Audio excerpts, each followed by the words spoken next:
Hello and welcome back to the Scaling Europe show. I'm Seb Johnson. I'm here with Andre, one of the co-founders of Backed VC, one of Europe's leading early stage funds firms, who's got some very exciting news. Andre, can you tell us what the news is? Seb, thank you for having me on.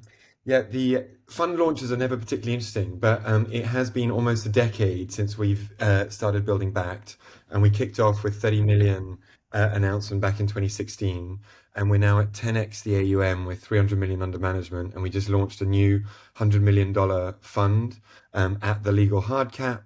And it was coincidentally right alongside doing our 100th deal. So it felt poignant to do our 100th deal alongside raising a large 100 million fund.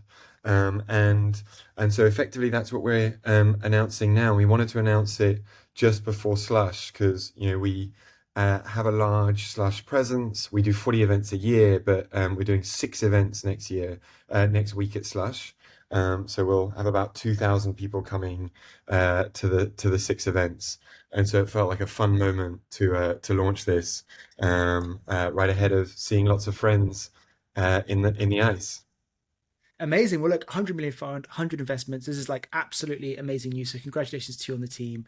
Can we get into what you're going to be using that fund for? So, types of things that you're going to be investing in, what stage? I know that you always pre-seed seed, but like more broadly, stage, size, what sectors are you looking for? What type of founders are you looking for?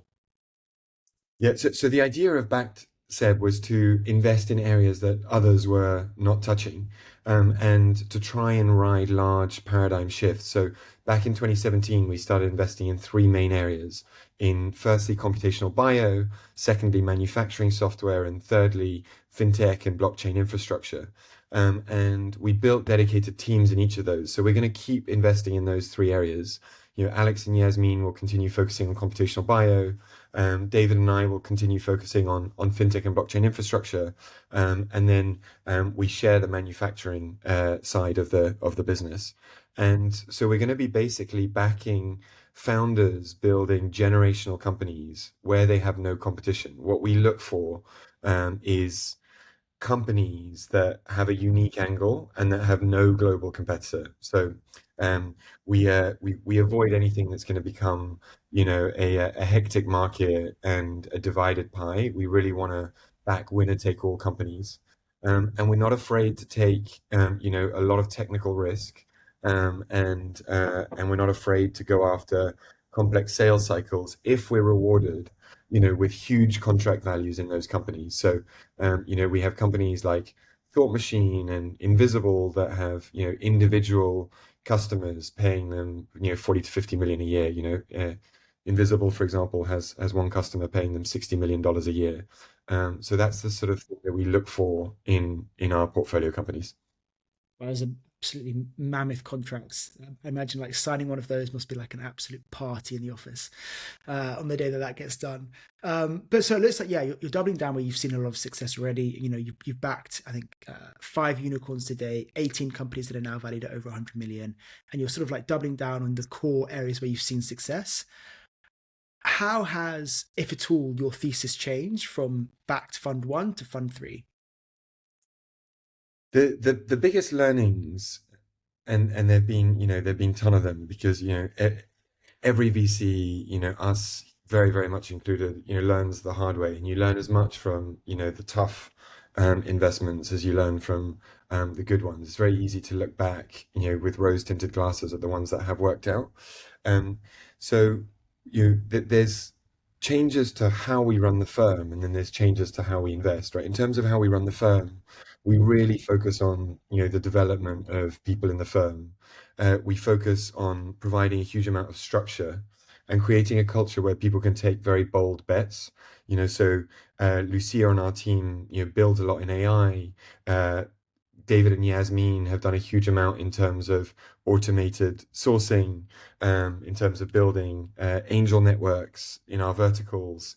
Uh, Vinay, Claire, Sasha have launched very bold events, like 3-day retreats that we host for founders. So we really encourage innovation, and that's something that we had to learn to do, which is how do you support people to take real risk as they build the firm, and how do you encourage them to be firm builders and not just investors? And then when we invest, some of the learnings are simple but key, which is, move unbelievably fast, show deep conviction for founders, offer them a term sheet, more rapidly than others. And the question is obviously like, how do you do the work within that time period? But the much more complex, nuanced learnings is really about, what works in certain industries, right? So, how do you take bio companies, through multiple rounds of funding, and how do you get them into clinical trials, within blockchain? Like, how do you set up a company to be able to do an ICO rapidly? So, for example, we seeded a company a year ago, called Zero Gravity, and they've already listed at a 1.6 billion market cap. So we've made sort of Spotify-like returns in 12 months, and so that's what we're really trying to do, is set up, companies for rapid growth, and the speed with which companies are getting to, large round sizes has gone up hugely. Yeah, super interesting. I mean, that one particular deal is, yeah, I mean, the IRR on that must be amazing. From 12 months to yeah, unicorn, yeah, listing. Um, I also want to talk about the process of raising the money itself. I mean, like I touched on your track record, a bunch of unicorns, like already half a dozen exits at least, 90% follow on rate from seed.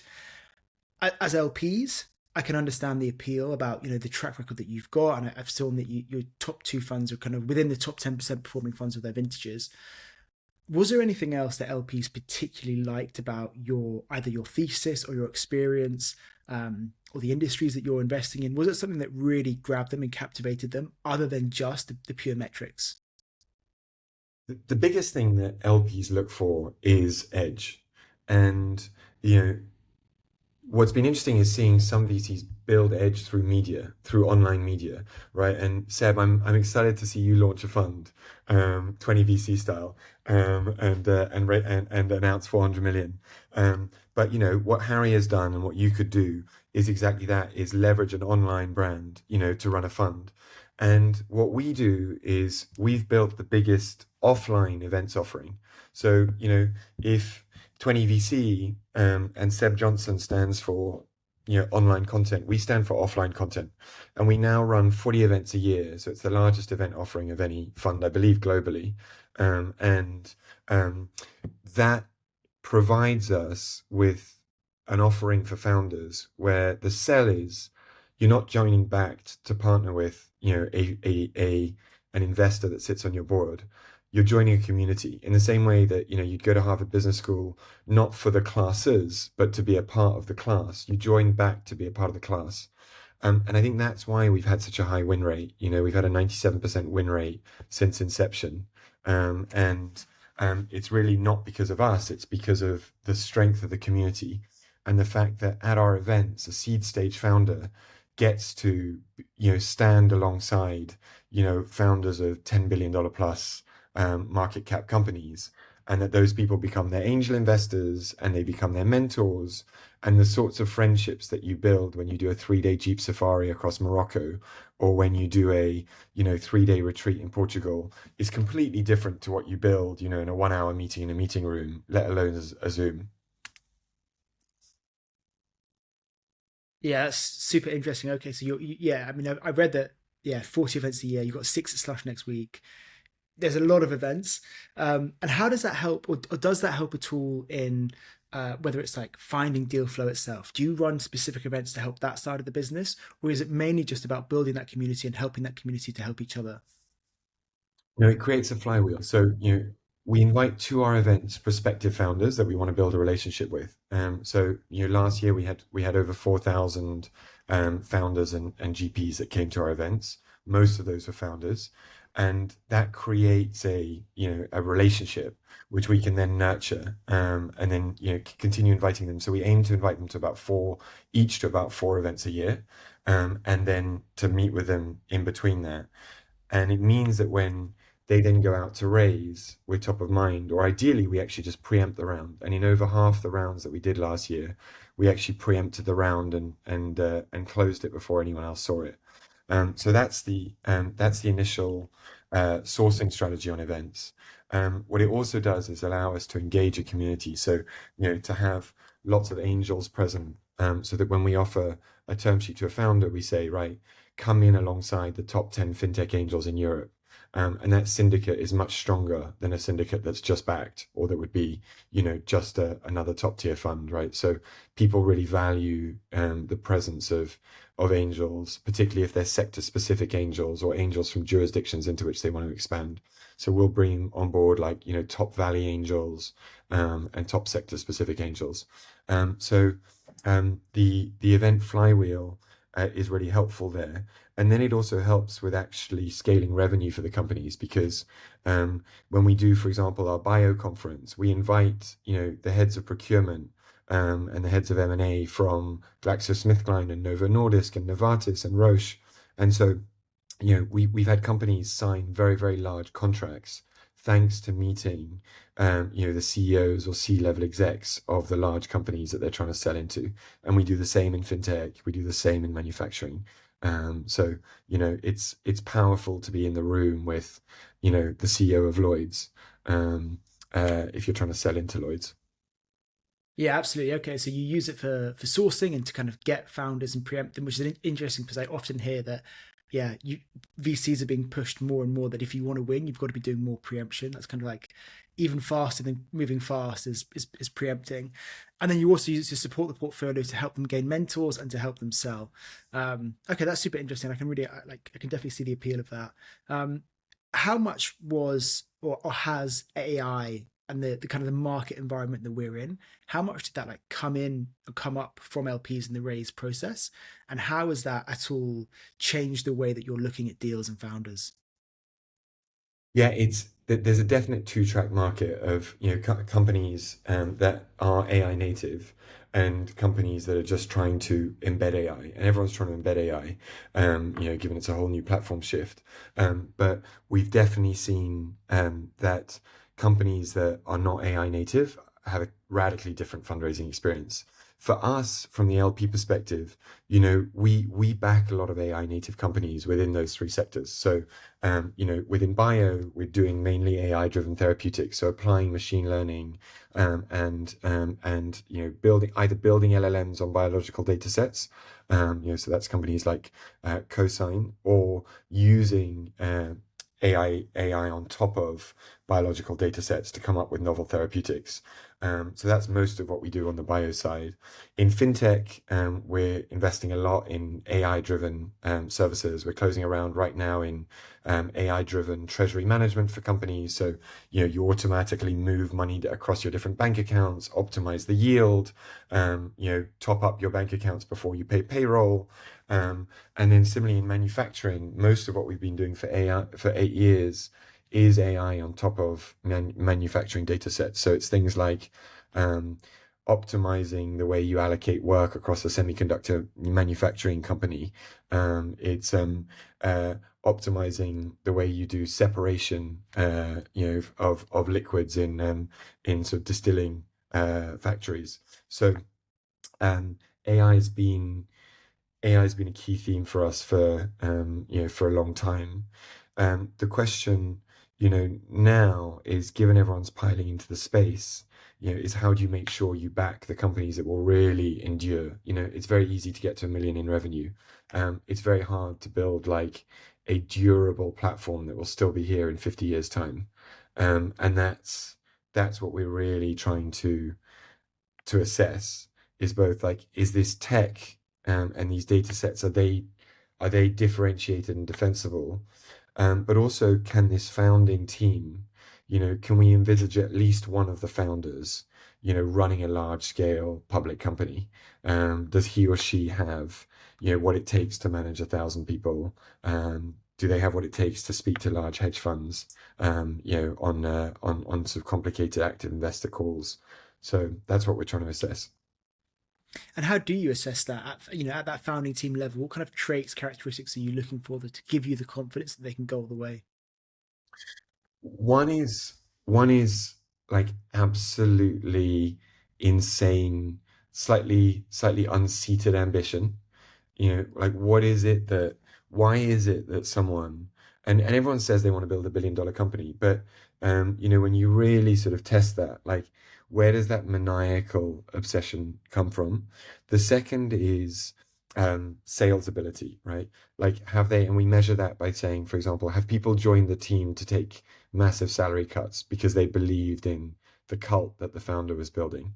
Um, I think the third is like deep self-awareness, right? Which is like, founders succeed if A, they adapt, and the wisdom of ancient texts like the Book of Changes, the Chinese Book of Changes, is all about adaptability. And a CEO journey is about going through multiple phases of leadership, and that first phase is often one of like building and hustle. The second one is one of delegation. The third is one of real like network building and customer building. And then the fourth is one that's more, a role of chairmanship, and like empowering others. And as you go through those phases, you need to be able to fundamentally like have a different role and do that with self-awareness and humility. Um, and then I think fourth, it's really just like deep IQ. Is someone an absolutely brilliant mind? When I look at we've rebacked a lot of founders recently. So we're in the process of rebacking in Fund 3, the seventh founder that we're backing for the second time. So we've already done six, and we're doing a seventh. And when I look at those founders that we're rebacking, a lot of them we backed young. One of them, James DeCoombe, we backed at 19 on CoMind. He just raised 100 million for CoMind, launching another business that we've backed. Pim DeWitt, we backed at 23. The guy was making over $1 million a year, between the age of 13 and 16, right? Everyone else was just in school. And so by the age of 23, when he founded Medal, and we seeded him, he was just so brilliant, that it's now, not surprising that he's trying to build like the largest gaming LLM globally. And he just announced 134 million raise on his first company and a 40 million raise from Khosla on his new company, which we'd seeded. So it's finding unique brains like that, because people like Zuckerberg and Bezos, they are special minds with both unique intellectual insights, right? It was Bezos that championed AWS. It wasn't someone else at Amazon. It was Zuckerberg that championed the WhatsApp acquisition. So you need that kind of level of vision combined with all those other things that I mentioned. And then the sort of add-on thing is resilience, right? You just get punched in the face over and over again as a founder. It's easy to glorify it, but it's unbelievably tough. It's largely lonely. It always takes 10 years plus, right? Because if you're selling something within less than 10 years, it's never for 10 billion. And so any company that matters takes at least 10 years and generally takes 30. And so, you need to endure. And I'm a big believer in the Enzo Ferrari, notion that your ability to tolerate pain is like one of the biggest predictors of success. Yeah, super interesting. And those stories that you were reading off is amazing. And it's amazing that the founders that have come with you on that journey from your earlier funds want to partner again with Backed, which is obviously like an amazing testament to the support that you provide and the relationships that you've built and that sort of that flywheel that you mentioned earlier. No, I think it's an amazing testament. I also, I'm conscious of time. I want to get onto the market at the moment. We're seeing a lot more cash being deployed, especially across Europe, but we're seeing less cash than previous years actually be invested into VC as an asset class. Right, and you're one of, I guess one of the standout stories of this year, raising $100 million third fund, an amazing result. What advice would you give to other, perhaps, smaller emerging managers or other established VCs who are trying to raise another fund and who are kind of struggling in this current market? It's a really long game, and we actually host an event called the Long Game, and we bring a lot of the top LPs there, and it's a really long game. And so I remember on Fund One, talking to a bunch of LPs who said, "Oh, you're a little too early for us. We should keep in touch, and maybe in 3 to 6 years." And I was like, 3 to 6 years? Like, I don't, that's that's so long. Now the notion of like building, nurturing LP relationships for like a 10-year period, is completely normal. Like we had 10 funder funds come into our latest fund, and um, six of those were people that I'd met at least 6 years ago and had continued nurturing a relationship with for 6 years. Um, and they're a lot of the top funder funds, in Europe and the US, but they didn't just back us, on one meeting, let alone 1 year. They backed us on like very consistent engagement. And it's really not just about performance, it's about trust and a deep human relationship, because the best LPs are making commitments over three vintages. And the very, very best LPs, and we're fortunate now to have a few of them on board, but LPs like Top Endowments or, funder funds like LGT that have been doing this for a long time. When you speak to Yale, they're really trying to say, right, can we underwrite this for 20 plus years? And that's the level of trust and commitment you need to show. And so there are so many brilliant managers out there, and it's very hard to differentiate. I think the other key thing to do is to not be afraid of being contrarian and not being afraid of being polarizing. It's way better to be loved by 10% of the LPs that you meet and 10% of the people that you meet, and slightly dismissed by 90, but absolutely adored by 10, because they're like, this is different and fresh and remarkable, than it is to be considered to be good by 100% of people, but not brilliant by any.